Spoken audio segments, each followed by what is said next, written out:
안녕하세요. 법도TV 엄정숙 부동산 전문 변호사입니다. 오늘은 임차권 등기로 지연이자 청구할 수 있는 경우에 관한 내용입니다. 최근 전세금 피해 사례가 늘면서 이에 대응할 수 있는 임차권 등기에 관한 세입자들의 관심이 높아지고 있습니다. 임차권 등기 제도는 두 가지 장점이 존재합니다. 우선 문제의 주택에서 전입신고를 빼더라도 대항력과 우선 변제권을 유지시켜 준다는 점과 전세금을 돌려받을 때까지 지연이자를 집주인에게 청구할 수 있습니다. 다만 지연이자는 모든 상황에서 가능한 것은 아니라는 점을 명심해야 합니다. 전세금을 제때 돌려받지 못한 세입자들은 임차권 등기 제도를 활용하는 경우가 많습니다. 문제는 임차권 등기에 관한 장점은 대부분 인식하고 있지만 지연이자에 관해서는 사실과 다르게 인식하고 있다는 점입니다. 임차권 등기가 완료된 후에는 지연이자 청구가 가능하다는 부분은 사실입니다. 다만 전제 조건이 갖춰질 때에만 가능합니다.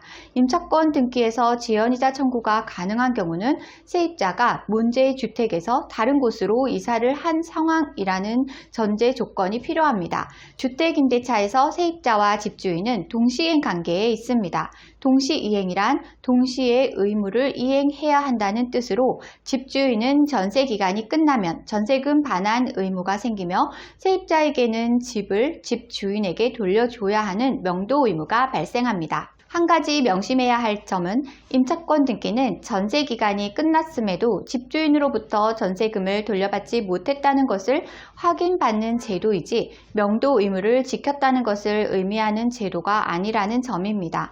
따라서 명도 의무를 지키지 않은 채 임차권 등기가 완료되었으니 지연이자를 달라는 것은 법률상 근거가 되지 않기 때문에 지연이자 청구가 불가능한 것입니다.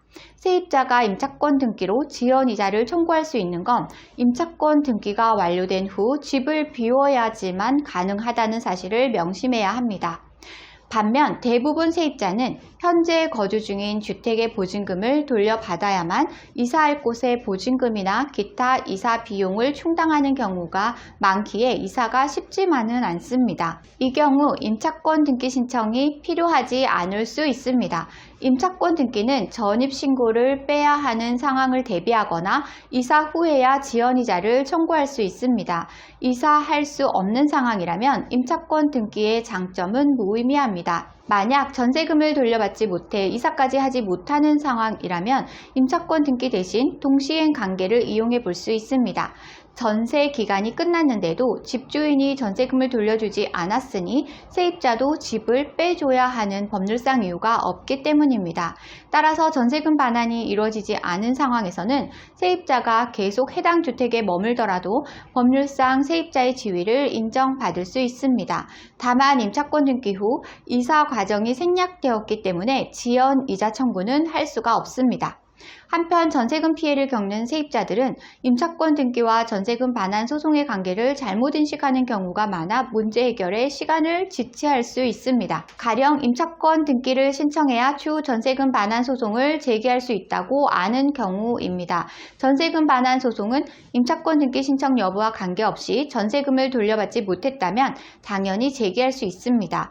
다만 계약이 해지되어야 한다는 전제 조건이 있기 때문에 전세 기간이 끝나기 6개월 전부터 2개월 전까지 집주인에게 계약 해지 통보는 필수입니다. 전세금 반환 소송이란 계약이 끝났음에도 보증금을 돌려주지 않는 집주인을 상대로 세입자가 제기하는 소송을 말합니다.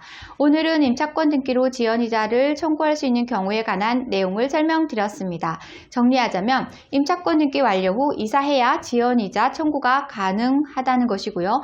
이사를 할 수 없다면 임차권 등기를 해도 지연이자는 청구하지 못합니다.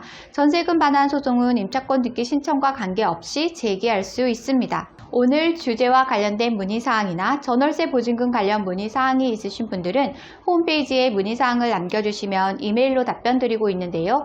홈페이지는 네이버에서 법도 전세금 반환 소송센터를 검색하시면 쉽게 찾으실 수 있습니다.